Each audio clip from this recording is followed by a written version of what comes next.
Hello everyone, Vidyasagar ইউনিভার্সিটিতে তোমরা কি করে কারেকশন করবে তার আজকে আমরা স্টেপ বাই স্টেপ দেখে নেব। প্রথমে আমরা অফিসিয়াল ওয়েবসাইটে আসবো, অ্যাডমিশন 2025-এ ক্লিক করব। কারেকশন করার জন্য আগে আমাদের লগইনে ক্লিক করতে হবে। তো এখানে আমরা ইউজার নেম আর পাসওয়ার্ড দিয়ে আমরা লগইনটা করে নেব। লগইনে ক্লিক করার পরে এই পেজটা ওপেন হবে এবং এখানে আমরা যতগুলো সাবজেক্টে অ্যাপ্লাই করেছি সে প্রত্যেকটা এখানে সাবজেক্ট শো করবে। কেউ যদি একটা সাবজেক্টের জন্য অ্যাপ্লাই করো তোমাদের একটা রোই এখানে শো করবে, কেউ যদি দুটো সাবজেক্টের জন্য অ্যাপ্লাই করো তাহলে তোমাদের এখানে পরপর দুটো সাবজেক্ট শো করবে। এবার তোমরা এডিট কি করে করবে দেখো, এইখানে যে লেখা আছে না অ্যাপ্লিকেশন ফর্ম, এরই দেখো নিচে লেখা আছে click here download your application PDF, আর তারপরেই লেখা আছে দেখো এডিট ইউর অ্যাপ্লিকেশন। তো এই অপশনটাই তোমাদের কিন্তু এতদিন আসছিল না, আজকেই তোমাদের এই অপশনটা অ্যাক্টিভেট হয়েছে। তো আজকেই তোমরা সবাই কারেকশনটা করে নাও।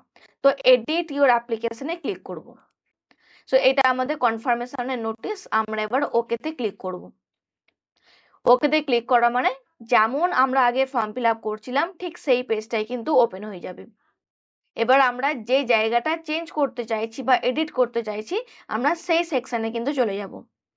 এটার প্রথম স্টেজ ছিল এলিজিবিলিটি স্ট্যাটাস। যদি আমরা এখানে কোনো কিছু কারেকশন না করতে চাই তাহলে আমরা ডাইরেক্ট এটা সেভ এন্ড নেক্সট করব।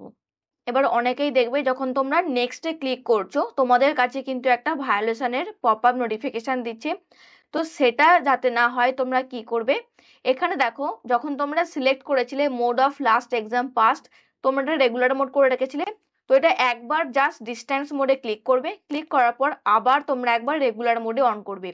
তার কারণ ওয়েবসাইট থেকে যেটা বলতে চাইছে যে যেহেতু তোমরা আপডেট করছো তোমাদেরকে কিছু একটা জিনিসকে আপডেট করতে হবে প্রথম একটা পেজে।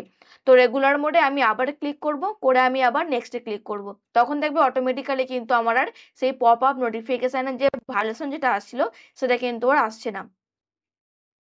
নেক্সটে ক্লিক করার পর আমাদের কাছে থার্ড স্টেজ, সেটা হচ্ছে কোয়ালিফিকেশন ডিটেলস।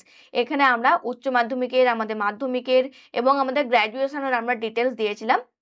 এবার এইখান থেকে তোমরা কেউ যদি শুধুমাত্র গ্র্যাজুয়েশনের ডিটেলসকে চেঞ্জ করতে চাও তাহলে তোমরা ইউজি সেকশনে আসবে, এখানে এসে তোমরা ফুল মার্কস আর পাসিং মার্কসকে তোমরা চেঞ্জ করতে পারবে।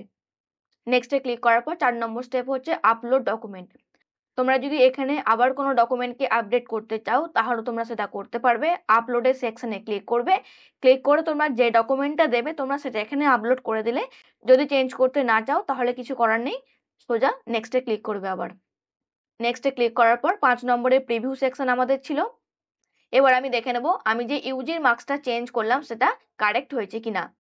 নেক্সটে ক্লিক করার পরে দেখো যেহেতু আমার কাছে কোনো রকম ফিস লাগছে না সেক্ষেত্রে আই এগ্রিতে ক্লিক করে আমি সাবমিট বাটনে ক্লিক করব। আর সাবমিটে ক্লিক করা মানে তুমি যে ফর্মটা ফিল করছো এটা কিন্তু আবার নতুন করে ওদের কাছে সাবমিশন হলো। দিয়ে আমি এবার সাবমিটে ক্লিক করব। দেখো অ্যাপ্লিকেশন সাবমিটেড সাকসেসফুলি। তো এবার তুমি তোমার অ্যাপ্লিকেশন ফর্মটা আবার কিন্তু প্রিন্ট করতে পারবে।